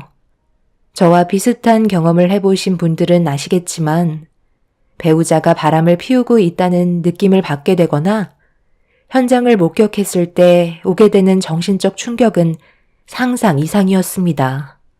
더군다나 이제 태어난 지 얼마 되지 않은 자기 딸도 있는데 그런 행동을 한다는 건 정말 받아들이기가 힘들었어요. 그런데 몇 시간 뒤 보내온 또 다른 사진 한 장은 저를 더 경악하게 만들었죠. 들어갈 땐 남편 혼자였는데 나올 때는 남편과 시모가 함께 걸어 나오고 있었습니다. 남편이 혼자 들어갈 때는 분명 바람이라고 생각했었는데 나올 때는 시모와 같이 걸어 나오길래 제가 오해했나 싶었어요. 한참 동안 전송되어 오는 사진을 유심히 바라보고 있던 그때 뒤이어 보내온 사진은 저를 오열하게 만들었습니다. 남편과 시모가 먼저 걸어 나왔고 그 뒤로 처음 본 여자가 품에 아이를 안고 있었어요. 그리고 계속해서 전송되어 오는 사진들과 영상들은 누가 봐도 남편이 저 말고 다른 여자와 이중 생활을 하고 있었다는 걸 알 수 있었습니다. 저 몰래 아이까지 낳았다는 건 이미 제가 딸을 출산했을 때 비슷한 시기에 다른 여자를 만나고 있었다는 걸 알 수 있었습니다. 남편의 옷들에서 옅은 화장품이 묻어 나왔을 때 어느 정도 예상은 했었지만 그래도 가정을 꾸린 남편이 그럴 일 없다고 믿으려 했었어요. 하지만 마지막으로 전송이 된 사진 한 장은 제 속을 전부 다 뒤집어 버렸죠. 상간녀와 남편이 헤어지기 위해 잠깐 포옹을 하고 입을 맞추는 장면이 사진 속에 담겨 있었습니다. 믿었던 사람에게 받은 상처는 저에게 너무나 큰 아픔을 안겨주었네요. 그렇게 몇 시간 뒤 모든 사실을 알고 있는지 전혀 모르고 있는 남편이 현관문을 열며 조심스럽게 들어왔어요. 그리고 한다는 말이 오늘만큼은 일찍 들어왔으니 아무 말도 하지 말라고 제 딸의 얼굴을 보겠다며 분유 먹고 깊은 잠에 빠져있는 아이의 방문을 열려고 하길래 저도 모르게 남편에게 화를 내고 말았죠. 갑자기 왜 화를 내고 그래? 당신이 하도 난리를 쳐서 일찍 들어왔잖아. 오늘 회의가 좀 늦어져서 늦게 퇴근했는데 바로 집으로 달려온 거라고. 요 근처가 퇴근 시간 되면 차가 많이 막히는 건 당신도 잘 알고 있잖아. 노력하는 모습 보여주려 하는데 이제 그만 좀 해라. 나도 회사 생활하는 거 얼마나 힘든지 알아? 그리고 미리 얘기하는데 나 내일 회식 있어. 늦게 들어올 거야. 정말 회식이야? 나한테 지금 거짓말 하는 거 아니지? 다 확인해보면 나오는 거 몰라? 계속 밥 먹듯이 거짓말 할래? 정말이라니까. 정 궁금하면 회사에 전화해서 우리 부서가 회식인지 아닌지 확인해보면 되잖아. 내가 이런 걸로 거짓말을 하겠어? 요즘 당신 집에만 있다 보니 우울해서 그러는 거야?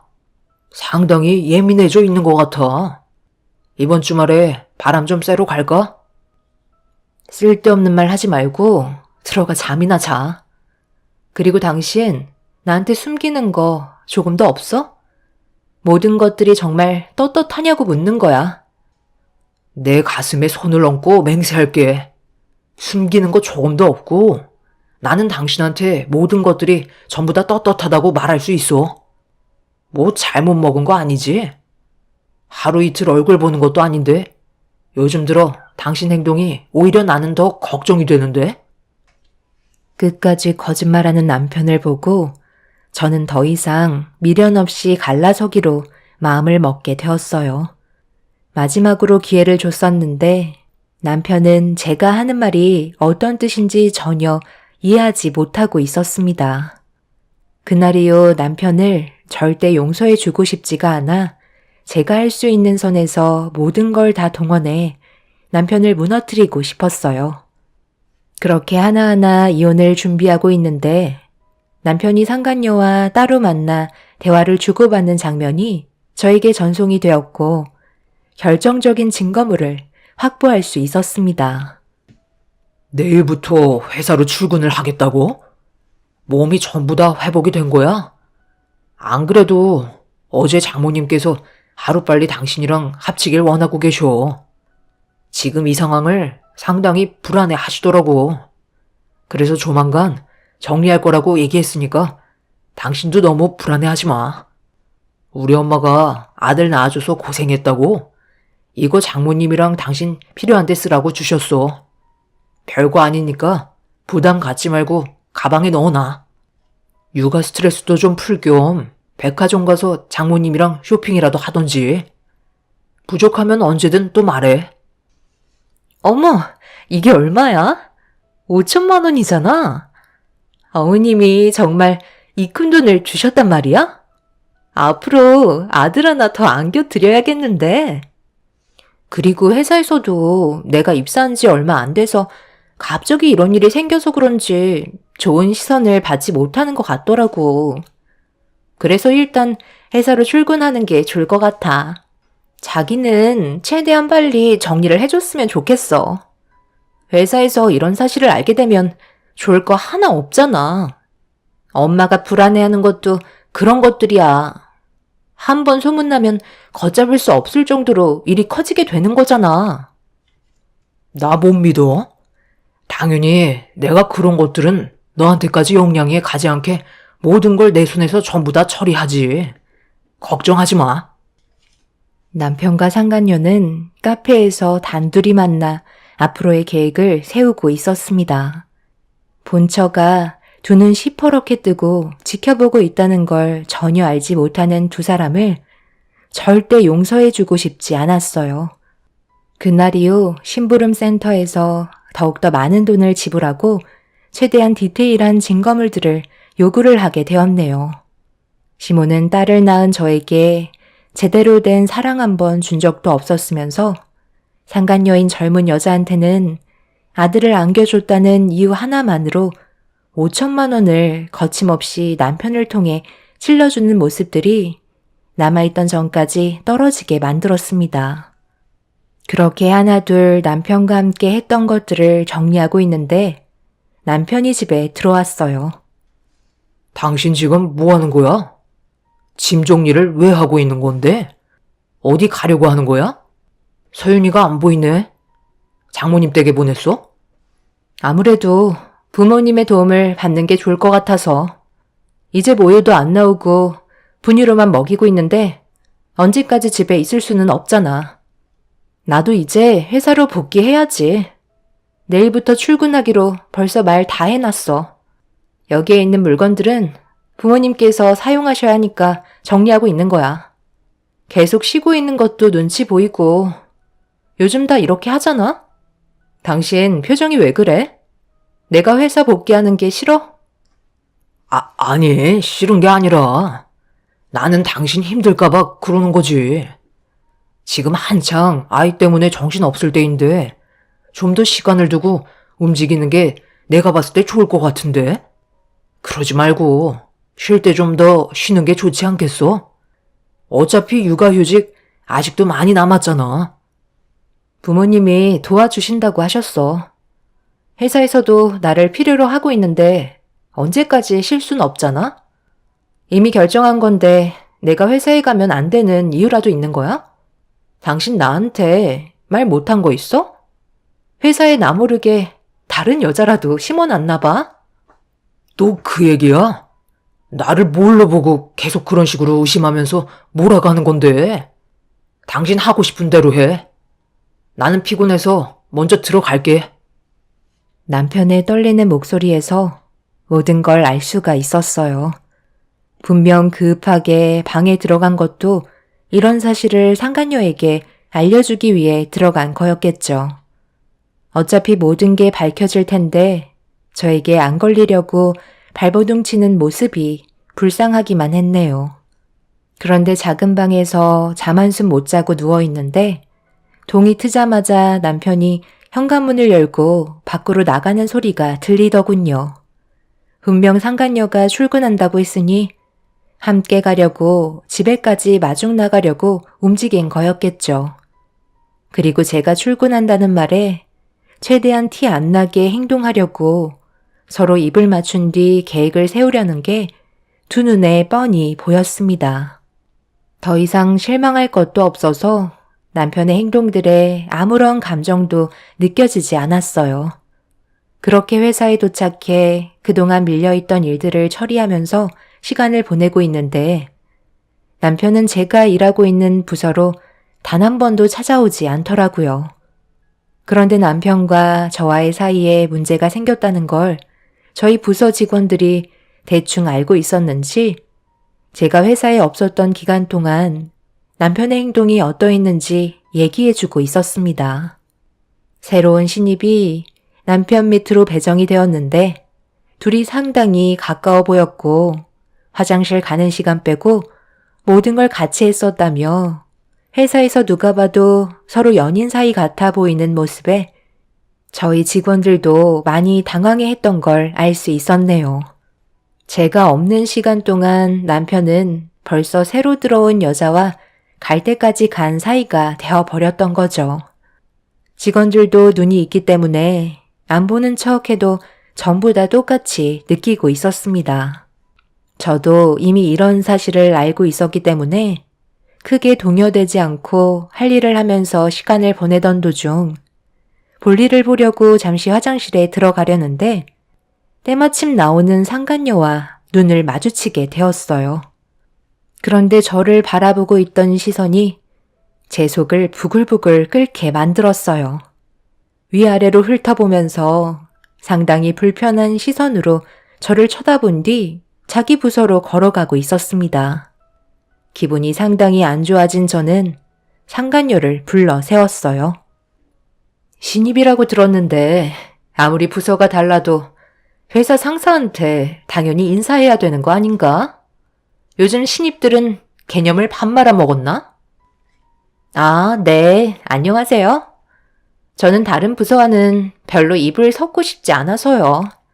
저희 부서 선배들 챙기는 것도 벅차거든요. 그래서 나 없는 동안 내 남편이랑 노는 게 그렇게 좋았나 봐. 벌써 회사에 소문이 쫙 퍼졌던데 둘 사이가 심상치 않다며? 어머, 벌써 부장님 귀에까지 들어갔어요? 그럼 조심하셔야죠. 제가 낚아챌 수도 있을지 모르잖아요? 요즘 남자들 젊은 여자면 사족을 못 쓰잖아요. 더군다나 회사 내에서는 젊은 여자가 얼마나 귀하겠어요? 낚아채 가는 사람이 임자 아닌가요? 저희 상무님 같은 경우 능력도 있으시고 얼굴도 빠지지 않는데 저 같아도 혹할 것 같은데요.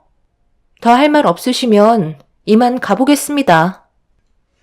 적당히 나이 먹었으면 사회생활 어느 정도 할 줄 알아야지. 남자들이 조금 잘해준다고 아무데나 꼬리 함부로 놀리다간 인생 쫑나는 거 순식간이야. 눈앞에 있는 것만 바라보다가 여러 죽어나가는 거 내가 정말 많이 봤거든. 한번 열심히 해봐. 상간녀는 저를 증오하듯 노려보고 있었어요. 저 또한 당장 달려가서 머리채 잡고 싶었지만 이를 악물고 끝까지 참았습니다. 그런데 상간녀와 대치하고 있는 사이 남편이 저를 발견하고 급하게 뛰어왔어요.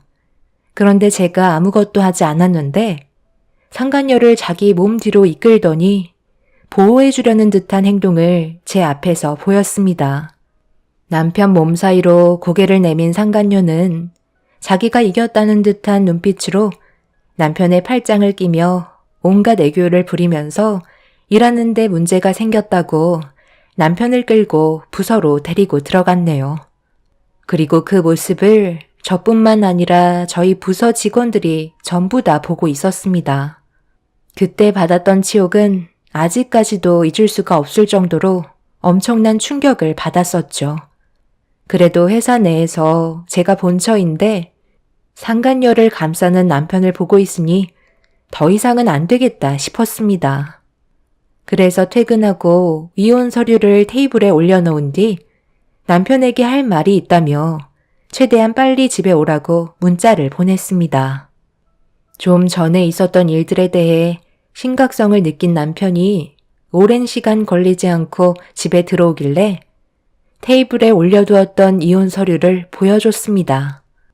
그걸 본 남편은 전혀 생각지도 못했는지 놀라면서 저를 바라보았고 용서를 구하는 게 아닌 급하게 서류를 작성했어요. 그리고 뒤이어 저한테 한 말들이 제 마음을 찢어 놓았죠. 그래, 잘 생각했어. 당신이랑 나는 애초부터 잘 맞지 않았다니까. 각자 갈 길 가는 게 서로에게 이득이라니까. 나는 당신이 상처받을까봐 그동안 이혼하자는 말도 못하고 얼마나 속을 끓었는지 알아? 내일 당장 법원에 갈 거지? 나랑 이혼하는 게 그렇게 좋니? 여태까지 당신을 위해 내 인생을 바쳤는데 어떻게 눈 하나 깜빡하지 않고 이혼 서류에 사인을 할 수가 있어? 내가 왜 이혼을 하자는 건지 물어볼 생각도 없는 거야? 내가 결정한 이유가 궁금하지도 않아? 그걸 물어봐서 뭐해? 어차피 당신이랑 나랑 성격 차이 때문에 그러는 건데. 그리고 우리 엄마한테도 사랑도 못 받았잖아. 당신은 아이 하나 가지는 것도 정말 힘들었는데 결국 딸이었고, 둘째는 아예 생각도 안 하고 있는데 엄마가 좋아하시겠어? 당신 집안과 능력 보고 나도 결혼하긴 했지만 살다 보니 알겠더라. 그런 게 그렇게 중요한 건 아니더라고. 안 맞으면 끝인 거야. 내일 법원에서 보면 되니까. 나는 이제 그만 나가와도 되는 거지. 집안에 있는 짐들은 최대한 빨리 정리해줬으면 좋겠어. 그리고 이혼 재산 분할 같은 건 서로 가져온 만큼 다시 가져가면 되는 거니까 그게 신경 쓰지 않아도 되는 거지. 그런데 당신 회사는 어쩔 거야? 서로 불편한데 다른 데로 옮기는 게 좋지 않겠어? 내가 괜찮은 곳 알아봐 줄 수도 있는데 내일 마저 얘기하자. 남편은 지금이 기회라는 듯 급하게 서류에 사인을 한 뒤 자기 할 말만 하고 밖으로 뛰쳐나갔습니다. 그날 하루 종일 남편에게 받은 배신 때문에 그동안 살면서 흘린 눈물보다 훨씬 더 많은 눈물을 쏟아내고 말았습니다. 그렇게 남편과는 이혼을 하게 되었고 저희는 법적으로 3개월의 시간이 주어지게 되었죠. 부부로서 함께할 수 있는 마지막 3개월은 저에게 너무 많은 기억들이 스쳐 지나가게 만들었어요. 연인 사이로 만나 서로 행복하게 살기 위해서 결혼을 약속하고 그토록 바라던 아이를 가진 뒤 앞으로 좋은 날들만 눈앞에 펼쳐질 거라 생각했는데 모든 것들이 전부 물거품이 되어버리고 말았습니다. 남편은 이미 저와 딸을 버리고 다른 여자와 아이의 아빠로 남아버렸고 그렇게 각자의 인생을 살아가기 위해 다시 회사로 돌아왔습니다. 그리고 그날은 임원 인사 명단에 진급날이 발표되는 날이었죠. 남편과 제가 회사에 도착했을 때 이미 많은 직원들이 저희를 보며 술렁이기 시작했어요. 게시판에 붙어있는 임원 인사 명단을 확인하기 위해 달려간 남편은 얼굴이 사색이 되었고 말도 안 된다는 듯 저를 바라보고 있었습니다. 정작 진급을 해야 할 남편의 명단은 빠져 있었고 제 이름이 올라가 있었죠. 저는 모든 걸 미리 전부 다 알고 있었습니다. 저에게 가까이 온 남편이 제가 왜 명단에 올라갔는지 물어보며 이해할 수 없다는 표정을 보이는데 전 직원들 모두의 핸드폰에 회사의 공지사항 알람이 울렸고 직원들이 하나둘 회사 공지사항을 확인하는 순간 남편은 뒷걸음질 치며 경악을 하고 말았습니다. 그동안 남편이 상간녀와 만나고 있던 사진들과 녹음 내용들이 전부 다 공개가 되었기 때문이죠. 그리고 뒤이어 저희 회사 대표님께서 남편을 보며 걸어오셨네요. 이상무, 이게 어찌 된 일인가? 이상무는 이제 우리 회사 직원이 아닐세. 어떻게 이런 끔찍한 일을 저지르고도 아무렇지 않게 회사 생활을 할 수가 있는 거지? 그동안 이상무가 우리 회사에 얼마나 많은 공을 들였는지 누구보다 내가 잘 알고 있지만 그건 오늘로써 진급하게 된 김 이사도 마찬가지 아닌가? 그리고 우리 회사에 이상무보다 김 이사가 더 많은 실적을 쌓아 올린 건 전부 다 인정하고 있지? 이 일로 인해 우리 회사에 엄청나게 큰 타격을 입게 된 거 모르나?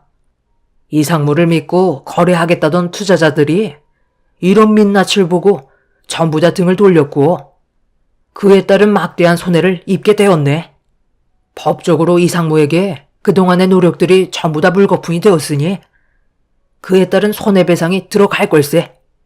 그럼 이 시간 이후로 저 채사원과 함께 회사에서 그만 나가주게나.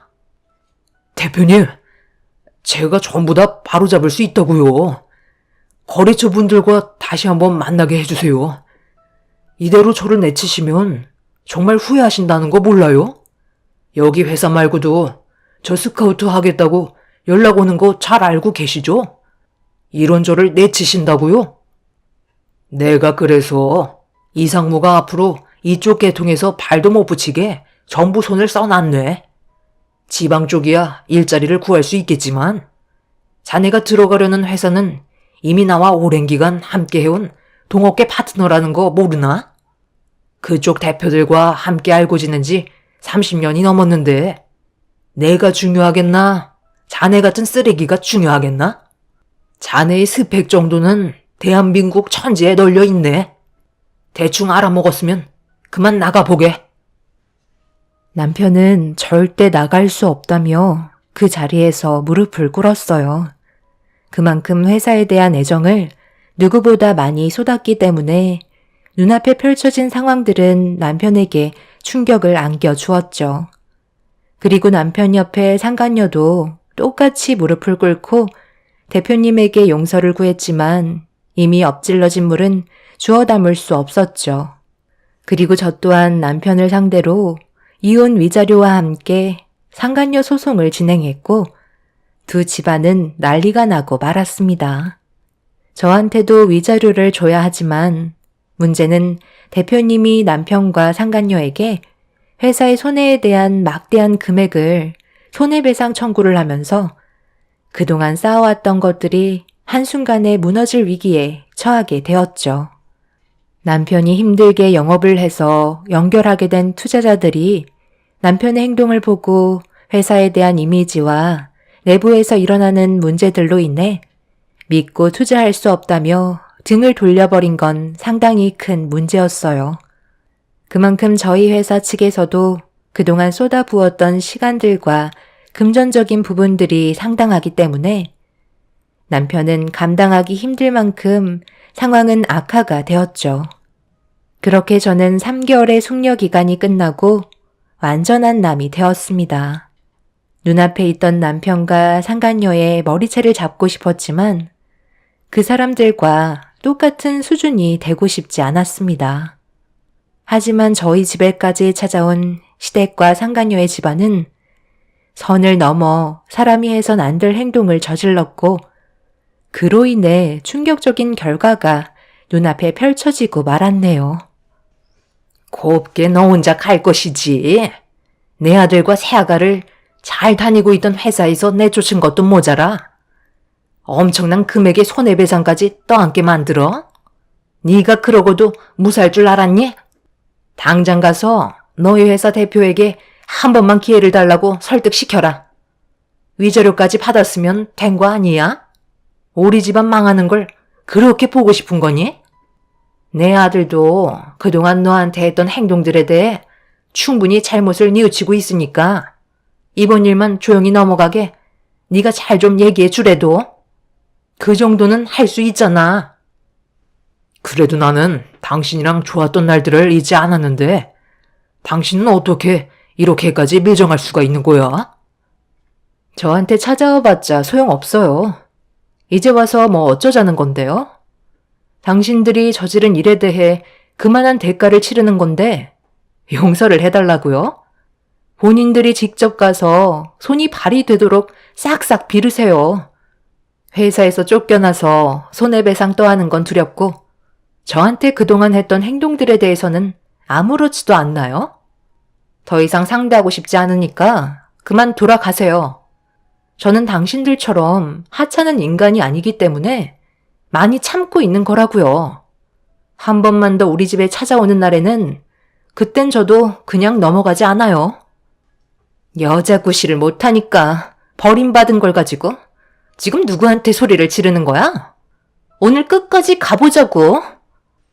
상간녀는 자신이 회사에서 퇴사를 당하면서 수많은 직원들에게 받은 치욕에 화가 많이 났는지 갑자기 제 머리채를 잡아 흔들었어요.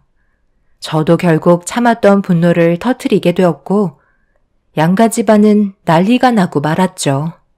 그런데 상간녀와 몸싸움을 벌이던 도중 남편이 상간녀에게 그만하라고 소리를 지르며 저와 상간녀를 떨어뜨려 놓았는데 남편이 상간녀를 저지한 거에 대해 기분이 나빴는지 상간녀가 남편의 뺨에 손을 올려 붙였고 그 순간 시모가 그 모습을 보고 이성을 잃어버려 상간녀에게 뭐 하는 짓이냐며 강하게 밀쳤는데 충격적이게도 중심을 잃으면서 상간녀가 난간에서 떨어지려는 찰나 남편의 옷깃을 잡았고 순식간에 상간녀와 남편이 동시에 복도식 아파트 난간에서 추락하고 말았습니다.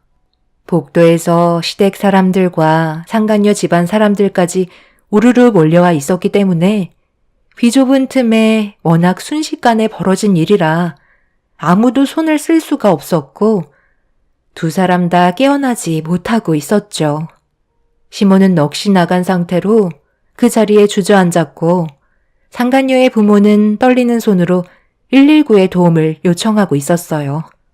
그렇게 두 사람은 응급실에 실려간 뒤 저희는 경찰에게 벌어진 사건에 대해 진술을 하게 되었어요.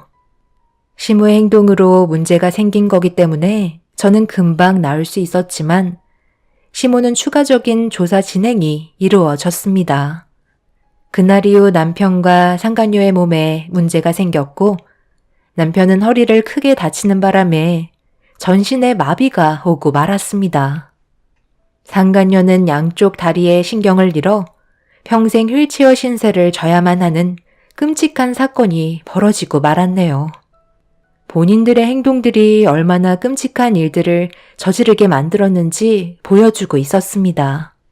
결국 그 사람들은 두 눈 뜨고 볼 수 없는 벌을 받게 되었지만 기분이 썩 좋지는 않네요. 두 번 다시 그 사람들의 얼굴을 마주하지 않았으면 좋겠어요. 아직 아무것도 모르는 제 딸이 너무 불쌍하지만 앞으로 저희 가족 행복하게 살기 위해 열심히 힘을 내려 해요. 분명 언젠가 다시 제 얼굴에 웃음이 가득한 날이 찾아오겠죠. 제 사연 들어주신 분들, 이제 올해도 며칠 남지 않았네요. 추운 겨울날 몸 조심하시고 하시는 모든 일이 잘 되시길 기원 드리겠습니다. 감사합니다.